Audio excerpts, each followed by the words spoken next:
about Iceland. As you can see out my windows, it's still light. It's 9:30 at night. It's starting not to get dark anymore, so we're waiting for you. That's cool. Yeah.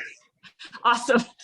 So I was hoping you could just go over the itinerary because it's going to be such a fun trip. And I think just people seeing you are going to realize how cool it is, because so much of it is based on the economy of Iceland and giving back to the people of Iceland, because you make sure that, you know, it's not a big tourism company. It's just you doing a lot of the stuff. And so that's a part that's really neat because you connect with locals. Yeah.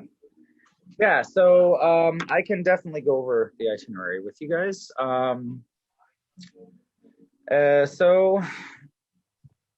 We have you guys hopefully coming in the morning. Most of the flights are coming in the morning. And then we'll do a quick little stop in Reykjavik, just for a little bit of orientation, and then take you guys around the Golden Circle. There are some opportunities to do some hiking and some snorkeling at Silfra, which is the Mid-Atlantic Ridge. And then we're going to head north, and hopefully we're going to head north through the interior of the country on one of the F roads, which goes between two of the glaciers.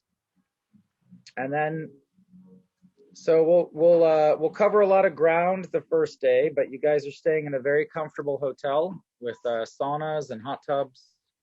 Oh wow!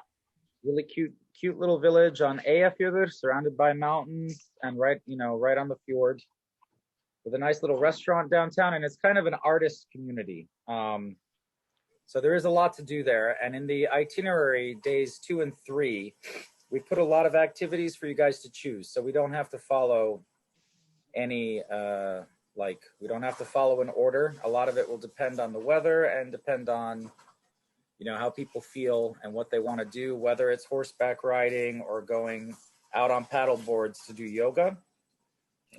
And then, so we'll be 2 nights in the first hotel, and then we're going to go on to Mývatn, which is a very special area of Iceland, where it's known for its geothermal activity. So there is, of course, Jarðboðin við Mývatn, which is like it's a natural pool that's very much like the Blue Lagoon used to be about 15 years ago, before it got before tourism.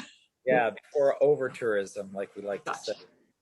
But there's a lot of things to do there: volcanoes, hiking, and so forth. Of course, dormant volcanoes, not like the one that's going on in the south right now. We saw the pictures. It looks amazing.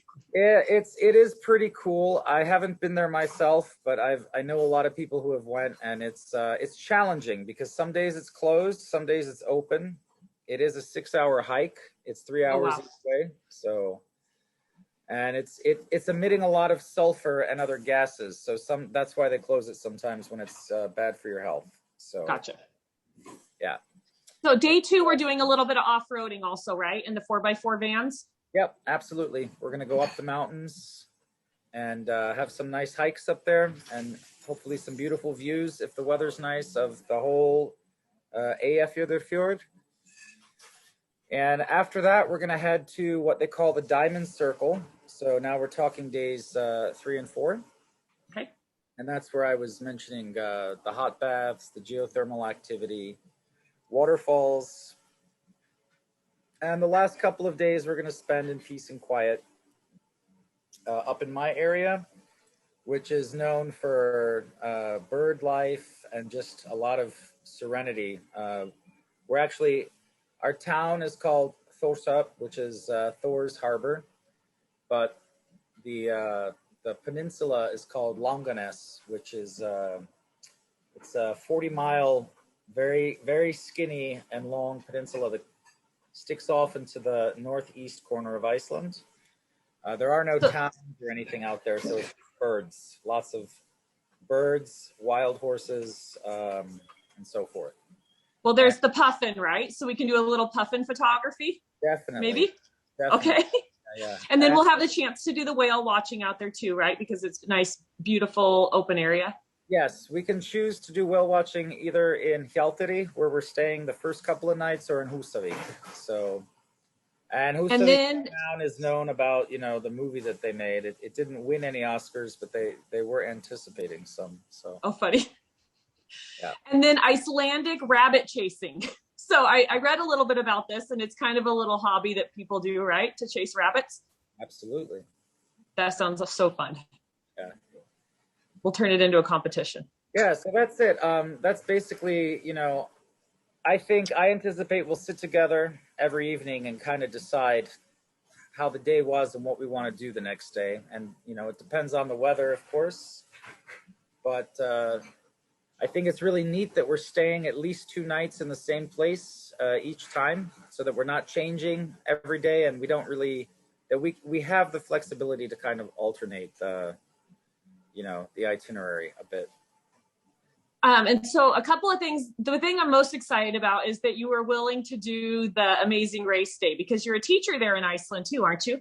Yes, yes. Okay, so that's so neat. Can you talk a little bit about that? Because I love how it's connecting with locals, and then people get a little bit of, absolutely, you know, but I can't adventure. give you too many details though. So No, just a little bit. so we'll have you guys grouped into I guess we'll figure it out, groups of 3 or 4, and you guys will have everybody will have they'll receive their envelope with something to do in town and a place to go, and that's where they'll get their next clue. And we'll see where you end up. That's right. Yeah. And that'll be a whole fun day exploring the small town of Iceland. What town is that? Is that your town? That's my town. Yeah, Thor's. Okay. Thor's up.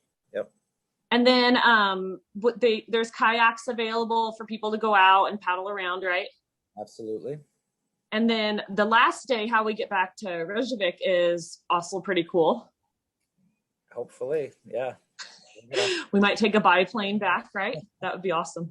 We have one of the coolest flights. Well, Norland Air is actually, they're known for flying just to Northeast Iceland and Greenland. But they use a pretty special aircraft. Some people might know the Twin Otter, but it's for really short runways. It's an STOL aircraft, but it flies quite low and quite slow. So it offers some amazing views. Oh, that's cool. And now you're also a chef, right? And can you do a little bit of cooking for us? Absolutely, I will. Awesome. Nick, thank you so much. We're excited to see you in August. Yes, me too. Okay, and then I will stay in touch. All right, it's no problem. I look forward to it.